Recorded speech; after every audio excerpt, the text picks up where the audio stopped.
ఇప్పుడు రేవంత్ రెడ్డి ఒకవేళ కాంగ్రెస్కి రాజీనామా చేస్తే ఏమంటాడు? అధిష్టానం ప్రెజర్ నా వల్ల అయితే లేదు, హైకమాండ్ ఢిల్లీ వాళ్ళు చెప్పినట్టు నేను వినుడైతుంది, ఢిల్లీ వాళ్ళు చెప్తే నేను వినుడైంది, నా సొంత నిర్ణయం కావాలి, నా ప్రజల కోసం నేను పనిచేయాలి, అందుకే ఆ ఢిల్లీ పార్టీకి రాజీనామా చేసినా అని చెప్తారు అవసరం అనుకుంటే. కొత్త పొలిటికల్ పార్టీ పెడితే ఏమంటాడు? ఇక నేను నా పార్టీనే పెట్టుకున్నా, నా తెలంగాణ పార్టీ ఇది, నా ఇంటి పార్టీ, ఎవరైనా నా పార్టీలోకి రావచ్చు, నా తెలంగాణ కోసం నేను పనిచేస్తాను, అవసరం అనుకుంటే రేవంత్ రెడ్డి కొత్త పార్టీ కూడా పెట్టవచ్చు. ఇప్పుడు రేవంత్ రెడ్డి ఏమనుకుంటున్నా అంటే, నేను చేయబట్టే కాంగ్రెస్ అధికారంలోకి వచ్చింది, నేను ఒక్కొని చేయబట్టే కాంగ్రెస్ గెలిచింది, కాబట్టి నేను కొత్త పార్టీ పెట్టుకున్నా కూడా తెలంగాణలో గెలుస్తా, నేను కొత్త పార్టీ పెట్టే తెలంగాణలో నేను సాధించగలుగుతా అనుకుంటున్నాడు. కాంగ్రెస్ అనేది తాతల కాంచెలు ఉన్న పార్టీ. రేవంత్ రెడ్డి ఏం కొత్త తీసుకురాలే కాంగ్రెస్ పార్టీ. కాంగ్రెస్ పార్టీలో 2023 ఎన్నికలలో రేవంత్ రెడ్డి ప్లేస్లో ఒక చిన్న బుడ్డ లీడర్ ఉన్నా కూడా గెలుస్తుండే, ఎందుకంటే కేసీఆర్ పైన అంత వ్యతిరేకత ఉన్నది. 10 సంవత్సరాలు కేసీఆర్ అనే వ్యక్తిని ముఖ్యమంత్రిగా చూసినాం. ఏమా కేసీఆర్ వద్దని కేసీఆర్ పైన ఉన్నటువంటి వ్యతిరేకతతోటి కాంగ్రెస్ కోట్లేసారు. ఆ రోజు ఆల్టర్నేట్ పార్టీ కాంగ్రెసే ఉంటుండే, కాంగ్రెస్ కేసీఆర్. మరి రేవంత్ రెడ్డి ముఖం చూసి ఓటేయాలనుకుంటే హైదరాబాద్లో ఎందుకు వేయాలి అంటున్నా నేను. హైదరాబాద్లో వేయకపోవడానికి గల కారణం ఏంది? స్టేషన్ గన్పూర్లో ఉన్నటువంటి జనం ఎందుకు వేయలే? కడియం శ్రీ బీఆర్ఎస్ నుండి పోటీ చేస్తే ఎందుకు గెలిచిండు? పల్లరాజేశ్వర రెడ్డి జనగాం నుండి పోటీ చేస్తే ఎందుకు గెలిచిండు? ఇవి కూడా మీరు డిస్కస్ చేసుకోవాలి కదా, ఒకసారి మీరు ఆలోచన చేయాలి కదా.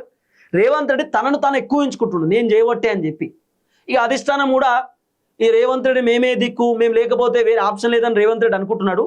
కాబట్టి ఇక రేవంత్ రెడ్డి లేకపోతే కాంగ్రెస్ లేదా అనేది జనాలకు కూడా చెప్పాలి కదా. ఇప్పుడు రేవంత్ రెడ్డి వల్ల ఏమవుతుంది? ప్రభుత్వానికి కూడా డ్యామేజ్ అవుతుంది. నేను లేకపోతే ప్రభుత్వమే లేదు, నేను లేకపోతే కాంగ్రెసే లేదంటే అధిష్టానాన్ని డమ్మీ చేస్తున్నట్టే కదా, రాహుల్ గాంధీని డమ్మీ చేస్తున్నట్టే. రాహుల్ గాంధీ తెలంగాణకు వచ్చి డిక్లరేషన్ సభలు పెట్టిండు, 6 గ్యారెంటీల సభలు పెట్టిండు, సోనియా గాంధీ సభలు పెట్టింది. వాళ్ళు సభలు పెట్టిరు కాబట్టి ఇప్పుడు మా తాత ఉన్నాడు, మా తాత సోనియా గాంధీ ఫాలోవరు, మా తాత రాహుల్ గాంధీ ఫాలోవరు.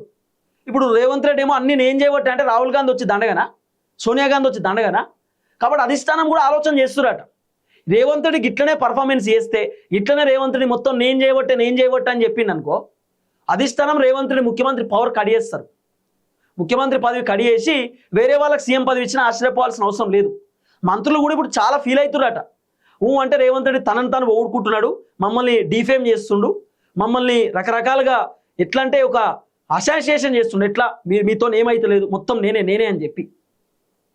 తర్వాత జాతీయ రాజకీయాలని పెద్ద రాజకీయం చేస్తాను, ఇదంతా ఏదో తేడా కొడుతుంది, డౌట్ కొడుతుంది. రేవంత్ రెడ్డి కాంగ్రెస్లో ఎక్కువ రోజులు ఉండడేమో అని డౌట్ కొడుతుందట. రేవంత్ రెడ్డి బీజేపీకి వెళ్ళిపోతాడేమో అనే డౌట్ కూడా కొడుతుందట మంత్రులకు.